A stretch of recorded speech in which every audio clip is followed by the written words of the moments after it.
कोई डर नहीं हमें किसी चीज का, न गिरफ्तारी का, न केस का, किसी बात का डर नहीं है। हमारा चंद्रशेखर आजाद भाई जिनके ऊपर कल गोलियां चलाई गई, तो देश का हमारा बहुजन समाज का इतना बड़ा नेता है, उसके लिए हम आज ज्ञापन देने के लिए आए हैं और ज्ञापन हम दे के जाएंगे। आप चाहे यहाँ पे 50 पुलिस वाले इकट्ठे हो जाओ, 100 पुलिस वाले इकट्ठे हो जाओ, हमें किसी बात का डर नहीं। भीम आर्मी के मुखिया चंद्रशेखर आज़ाद के ऊपर हमला कर दिया गया है। कल आपको बता देते हैं एक बड़ा हमला किया गया है। चंद्रशेखर आज़ाद उत्तर प्रदेश में जो है अपने किसी दोस्त की माता की 13वीं के अंदर गए थे। वहाँ से जब वो लौट रहे थे अपने घर से, जब वो ठीक तरीके से चले गए थे, लेकिन उसके बाद जब वहाँ से वो लौट रहे थे तो अपनी गाड़ी के अंदर सवार थे, लेकिन उसके बाद उनकी गाड़ी के ऊपर ताबड़तोड़ फायरिंग की जाती है। फॉर्च्यूनर गाड़ी के अंदर वो सवार थे और जो आरोपी बताए जा रहे हैं वो बताया जा रहा है कि हरियाणा के करनाल की वो गाड़ी थी जिसके अंदर सवार होकर के आए थे। हमला करने के बाद वो गाड़ी वहीं पर छोड़ करके भाग जाते हैं और उसके बाद आपको बताते हैं कि चार गोलियां जो वो फायर की गई थी, जिसके अंदर से एक गोली चंद्रशेखर आज़ाद को टच करके निकल गई और पीछे बैठे एक और व्यक्ति को जो है वो गोली लगी है। खैर, आपको सुनवाते हैं कि हिसार के अंदर आखिरकार क्यों जो है इस बात को लेकर के भूचाल मच चुका है। भीम आर्मी राष्ट्रीय संस्थापक, आज़ाद समाज पार्टी के राष्ट्रीय अध्यक्ष आदरणीय चंद्रशेखर आज़ाद के ऊपर कल कुछ घटिया स्तर के जो जिनका मानसिक संतुलन बिल्कुल ठीक नहीं है, उन्होंने कल भाई के ऊपर हमला किया। वो तो कुदरत का एक वो रहा कि वो भाई बच गए, नहीं तो उन हमलावरों ने ताबड़तोड़ गोलियां चलाई, जिस पे भाई को एक गोली यहाँ से छूटती हुई निकली और एक पीछे ही लगी। 2 गोलियां भाई को लगी, एक साथी और था जिसको भी गोली लगी। आज भाई साहब का आदेश था कि हम बिल्कुल सुरक्षा के साथ में शांति बनाए रखें, अदरवाइज आज हरियाणा के अंदर नहीं पूरे देश के अंदर एक भूचाल मचता, जिसका प्रशासन, शासन और सरकारें जिम्मेदार होती। जो बीजेपी की सरकार है, जो आम जनमानस की आवाज़ को उठाने वाले चंद्रशेखर आज़ाद, जो इतने देश में इतना बहुजनों का इतना मजबूत नेता, जिसको दबाने के लिए साजिश सरकारें कर रही हैं, ये साजिशें अब नहीं चलने देंगे। हमारी एक ही मांग है कि भाई को Z+ सुरक्षा दी जाए। जब ये यहाँ का कोई MLA MP जो बन जाता है, उनको तो आप 30 पुलिस वाले सुरक्षा में दे देते हो, लेकिन जो एक बहुजनों की आवाज़ को उठाने, चाहे वो माताओं की आवाज़ है, बहनों की आवाज़ है, बच्चों की आवाज़ है, चाहे वो हरियाणा का मीर का मामला हो या फिर राजस्थान का मामला हो या मध्य प्रदेश का मामला हो, या देश में कोई भी राज्य ऐसा नहीं जहाँ पे चंद्रशेखर आज़ाद जाते नहीं, लोगों की जनमानस की समस्या को नहीं सुनते। आज चंद्रशेखर जी गए कहाँ पर थे? आदरणीय पत्रकार जी, कल चंद्रशेखर सहारनपुर से निकल के अपने एक भाई हैं, उनके बहुत ही नज़दीकी भाई हैं, उनकी माता का देहांत हो गया था, वहाँ 13वीं से आ रहे थे और रास्ते में घात लगाए जो घटिया मानसिकता के लोग हैं। अगर उनमें इतनी ताकत होती तो आमने सामने करते। गाड़ी यूज़ करी गई हरियाणा की, जिसका नंबर है HR 70D 0278। ये गाड़ी हरियाणा के करनाल जिले की यूज़ करी गई है।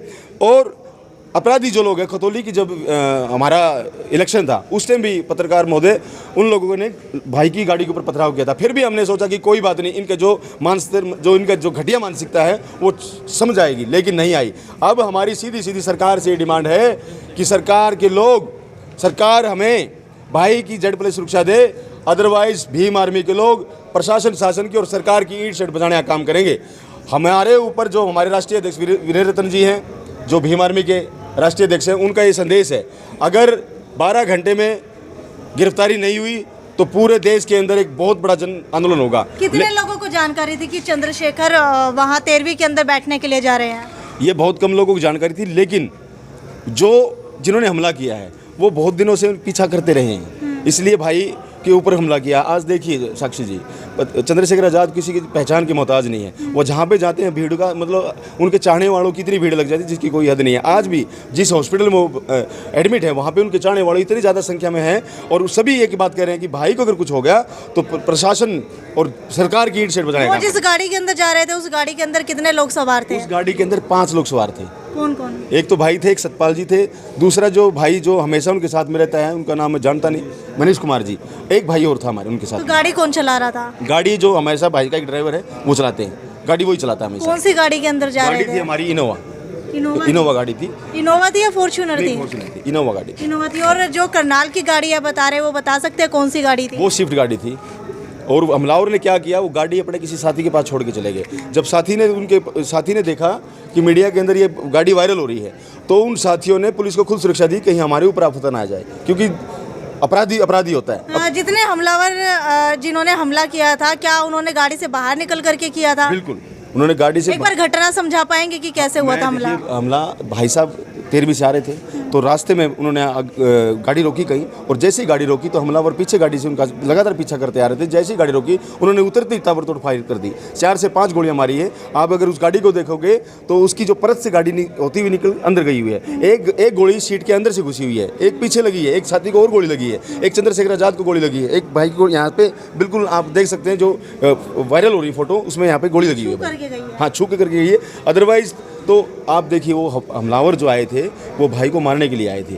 उनकी मानसिकता भाई को मारने की थी, उनको ये मानसिकता नहीं थी कि इनको और नुकसान पहुंचाना है, उनको सीधा सीधा टारगेट करना। इसलिए तो चंद्रशेखर जी आगे की सीट के ऊपर बैठे थे या पीछे की सीट पर? चंद्रशेखर आगे की सीट पर बैठे थे। किस तरह के हथियार जो है उन्होंने इस्तेमाल? हथियार सर जो 2 नंबरी हथियार थे उनके पास में, देसी कट्टे थे, कुछ बंदूकें थी उनको, 4 आदमियों के पास में 4 हथियार ले रखे थे उन्होंने, और 4 हथियारों में से उन्होंने एक 2 फायर उनके ऊपर लगातार उन्होंने किया। तो क्या वहाँ पर कोई सीसीटीवी फुटेज निकल करके सामने नहीं आई? सीसीटीवी फुटेज अभी तक हमारे सामने आई नहीं है। अगर आई होती तो पूरे देश में वो सीसीटीवी फुटेज वो चल रही होती, अभी तक आई नहीं है। आते ही तो हम लोग आपको वो फुटेज भी हम आप लोगों को देंगे, लेकिन हाँ वो गाड़ी जैसे जैसे क्रॉस करती जा रही है, वो गाड़ी लगातार उसका पीछा करती जा रही है, वो फुटेज हमारे पास में आई है। तो जिस की वो गाड़ी थी, नंबर आप यहाँ पर बता पा रहे हैं, तो पुलिस ने गाड़ी ट्रेस की होगी, तो वो किसके नाम पे गाड़ी है, क्या अभी तक उसको ढूंढा नहीं गया? करनाल का एक गाँव है, विकास उसका नाम है, उसके नंबर पे गाड़ी है। वो गाड़ी हरियाणा से यूज़ करी, ताकि देखिए वहाँ के लोगों का दिमाग भटकाने के लिए हरियाणा से गाड़ी ली, और हमलावर वहीं के थे, यूपी के सहारनपुर के आसपास के इलाके के वो हमलावर थे जिन्होंने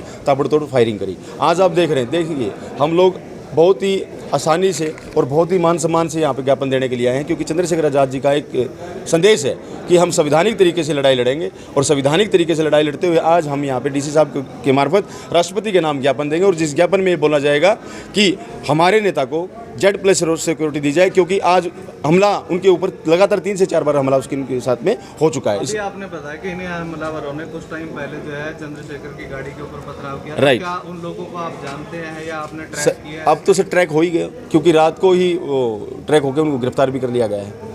रात को हमने 12 घंटे का समय दिया था कि 12 घंटे में या तो गिरफ्तार कर ले, नहीं तो फिर जो देश में माहौल होगा उसका जिम्मेदार सरकारें होगी, हम नहीं। इसलिए उसको गिरफ्तार कर लिया, और गिरफ्तार करने की वजह ये रही कि जिन हमलावरों ने हमला करके वो गाड़ी किसी साथी के घर पे खड़ी करी, उस साथी ने खुद स्वयं फ़ोन किया पुलिस को और कहा कि गाड़ी यहाँ पे खड़ी करी है, उसके मार्फत चारों के चारों अपराधी गिरफ्तार। ये घटना जो है उत्तर प्रदेश की है, तो उत्तर प्रदेश सरकार के बारे में आप क्या कहना चाहेंगे? क्या वहाँ पर कोई भी सुरक्षित नहीं है? देखिए साक्षी जी, उत्तर प्रदेश में लगातार पिछले आप समय से देख रहे हो लगातार धमाके हो रहे हैं। सिक्योरिटी के अंदर से भी इंसानों को मारा जा रहा है। आप देख रहे हैं पुलिस वालों के बीच में से बंदा को जाता है तो उसको भी लगातार गोलियां मार जा रही है। उत्तर प्रदेश में बुलडोजर चल रहा है, उत्तर प्रदेश में गुंडा राज है। योगी सरकार जो इतनी घटिया मानसिकता के लोग हैं, इतनी घटिया सरकार है जिसकी कोई हद नहीं है। वहाँ पर आम जनमानस को, महिलाओं को, बच्चों को कोई सुरक्षा नहीं है। वहाँ पे सरेआम रेप हो रहे हैं, वहाँ पे सरेआम लोगों को मारा जा रहा है। सरेआम हरियाणा से उत्तर प्रदेश वो गए किस तरीके से थे? हरियाणा से उत्तर प्रदेश नहीं, वो उत्तर प्रदेश में थे भाई साहब। सहारनपुर अपने घर से वो अपने देवबंद एक कस्बा पड़ता है, वहाँ पे गए हुए थे, तो वहाँ से वापस आ रहे थे ना, तब उनको गोलियाँ मारी गई है। इसलिए मैं आप पत्रकार बंधुओं से और आपके चैनल के माध्यम से सरकार से अपील करता हूँ, समय रहते सुधर जाओ, हमारे भाई को Z+ सिक्योरिटी दी जाए, नहीं तो बहुत जल्द हम लोग भीम आर्मी के हमारे ऊपर से आदेश हैं कि गृह मंत्री का हम घेराव करेंगे दिल्ली के अंदर जाके। और मैं तमाम साथियों से अपील करता हूं कि सारे के सारे साथी अपना डंडा और झंडा मजबूत कर लो, क्योंकि आने वाला समय बहुत ही खतरनाक है। जिस हिसाब से देश के अंदर जो चीज़ें चल रही हैं, वो लगातार हमारे ऊपर हमला किया जा रहा है, लगातार हमारे लोगों के बहनों के साथ में रेप किया जा रहा है, हमारे लोगों को मारा जा रहा है। और आज हमारे इतने बड़े नेता चंद्रशेखर आजाद के ऊपर हमला हुआ, तो आम जनमानस बिल्कुल सुरक्षित नहीं है। हम कड़े शब्दों में सरकार की और प्रशासन के लोगों की निंदा करते हैं। प्रदीप जी, ऐसा भी हो सकता है कि आप लोगों के बीच में किसी व्यक्ति ने कोई मुखबरी की और ऐसी जानकारी उन हमलावरों को दी हो, ऐसा भी नहीं, ऐसा पॉसिबल नहीं है। लगातार ये चीज़ें चल रही हैं, क्योंकि उन्होंने पहले भी हमला किया है, उन व्यक्तियों ने उनको पहले भी हमला किया है। हमने फिर भी एक बड़ा दिल का दिखाते हुए ये संदेश दिया। किसी के ऊपर शक जाहिर कर रहे हैं कि किसने आपके ऊपर हमला किया है? क्या कोई जाति विशेष, क्योंकि आप किसी एक जाति विशेष का मुद्दा उठाते तो कहीं किसी और वजह से जो है ये हमला किया गया हो?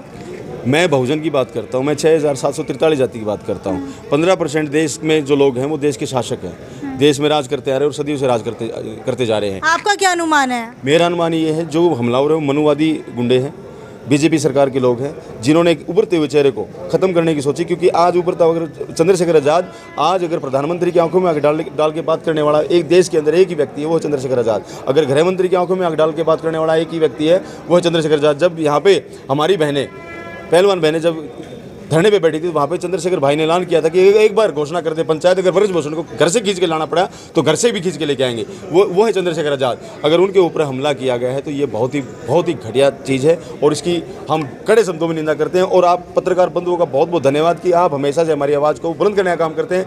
आज हम राष्ट्रपति को के नाम और डीसी के मार्फत ज्ञापन देंगे और आप लोगों को दोबारा से एक बार सूचित किया था, क्योंकि हो सकता है अगर सुरक्षा नहीं दी गई तो फिर पूरा हिसार बंद करने का काम करेंगे। तो क्या आप Z+ सिक्योरिटी की मांग? बिल्कुल, हमारी Z+ सिक्योरिटी। चंद्रशेखर आज़ाद के ऊपर कुछ समय पहले भी पथराव किया गया था, लेकिन अब उनके ऊपर फायरिंग की गई है। खैर, अब देखने वाली बात यह है कि बताया जा रहा है कि जिन्होंने फायरिंग की थी उनमें से कुछ को पकड़ लिया गया है, लेकिन उनकी रिमांड किस तरीके से ली जाती है और क्या कुछ जो है इस मामले के अंदर नया निकल करके आने वाला है, उसकी अप टू डेट हम आपको देते रहेंगे। तब तक वीडियो को ज़्यादा से ज़्यादा शेयर करते रहिए और सिक्योरिटी की मांग को लेकर के लगातार जो है हर डिस्ट्रिक्ट के अंदर भीम आर्मी के सदस्य SP DC से मिलने के लिए आ रहे हैं, ज्ञापन दे रहे हैं।